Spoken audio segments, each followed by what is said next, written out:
În sfârșit am prins și o zi cu soare în care să pot să mai filmez ceva. În ultima săptămână am stat în Brașov, iar în Brașov a tot nins. A nins toată săptămâna și a fost lapoviță și ud și nașpa și nu puteai să filmezi nimic. Așa că am ieșit să fac o mică plimbare și vă povestesc câteva chestii. Astăzi am un motiv foarte, foarte bun de a sărbători și anume am ajuns la primele 10 clipuri postate pe canal. Sunt foarte mândru de chestia asta și a însemnat destul de multă muncă să fac aceste 10 clipuri. De-abia aștept să văd următoarele 25 de clipuri. Da, acum merg cu mașina să o spăl. Trebuie să mă duc să iau fise. I'll be back. Bun, am spălat și mașina. Acum sper să reușesc să scot aici fără să lovesc nimic. Bineînțeles că fac manevre ca femeia. 100 de manevre să scot un Polo într-o parcare. Excelent. Dacă ar și sta camera, ce fain ar fi. Adevăr. Bun, probabil deja v-ați dat seama din titlu. Astăzi discutăm despre mașinile pe care noi le folosim zi cu zi și care ne ajută ca să ne facem treaba atunci când avem nevoie.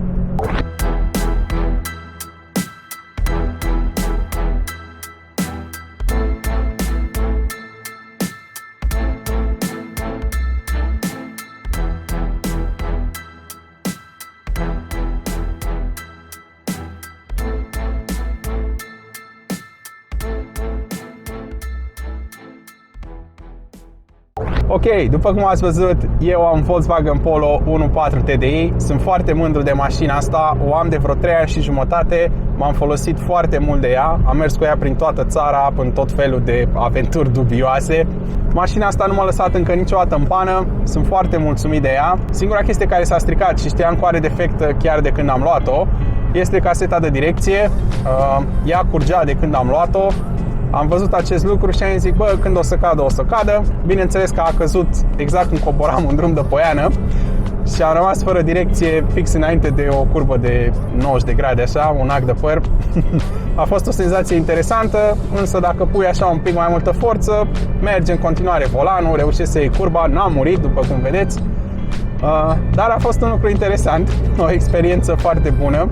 Da, și cam asta ar fi cam tot ce a picat pe mașina asta în mare parte în ăștia 3 ani și jumătate. În rest am schimbat discuri de frână, plăcuțe de frână, ulei, filtre, prostii de genul, dar nimic altceva. Ea se așează destul de fain pe curbe, însă tinde să subvireze destul de masiv. Dacă nu știi ce faci și dacă n-ai mai condus-o, risci să subvirezi foarte repede cu ea și să te proțăpești în ceva.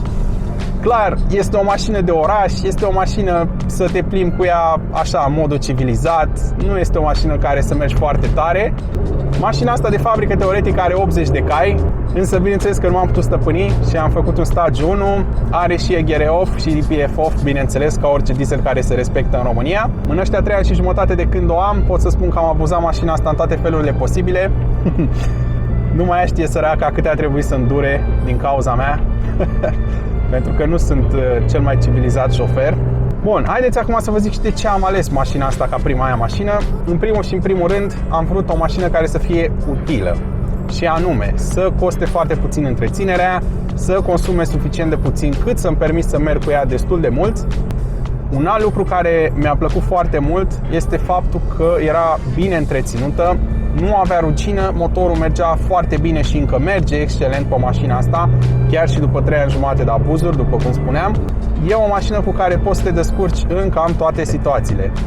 Eu, fiind începător, am considerat că nu aveam nevoie de mai mult la vremea respectivă și încă consider că mașina asta își face chiar foarte bine treaba. Nu aș vrea să o vând, vreau să o țin practic până când se strică definitiv sau până când se strică ceva super nasol pe ea. Ceea ce sper eu să nu fie prea curând. M-am bucurat foarte mult, sincer, când am luat-o. A fost, vă dați seama, îți iei prima mașină, e o experiență fantastică în momentul în care îți iei prima mașină și chiar m-am atașat foarte mult de ea. Am încercat la un moment dat, trebuie să recunosc, am încercat la un moment dat să o vând, pentru că îmi doream altceva, îmi doream o mașină cu tracțiune spate, îmi doream ceva mai distractiv.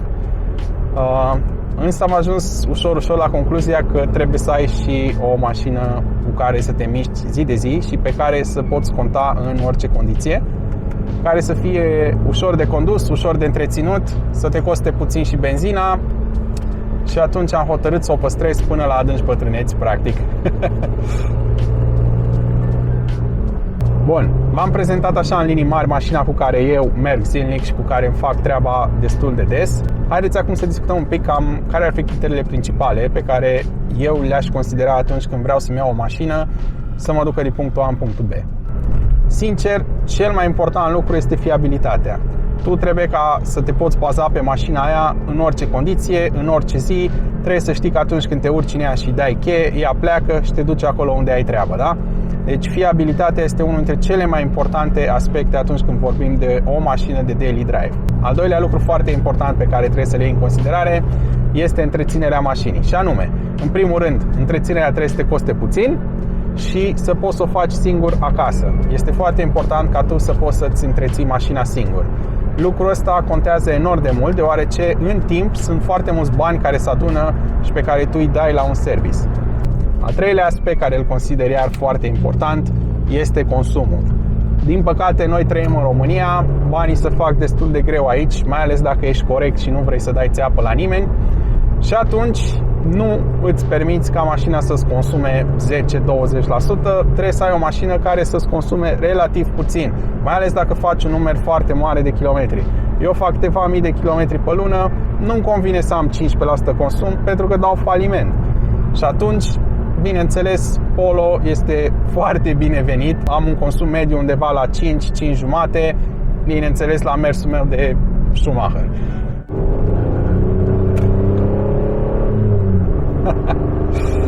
E distractivă, mă. E distractivă și mașina asta. Are motor mai mic, putere mai mică, dar poți să te distrezi. Da, asta ar fi pe ziua de astăzi. Sper că v-a plăcut clipul ăsta. Pentru mine a fost o chestie foarte spontană. Dacă v-a plăcut, nu uitați să vă abonați să vedeți și alte clipuri de genul. Până data viitoare, dați tare, rupeți multe cauciucuri și o să revin cu un clip din nou super fain peste câteva săptămâni.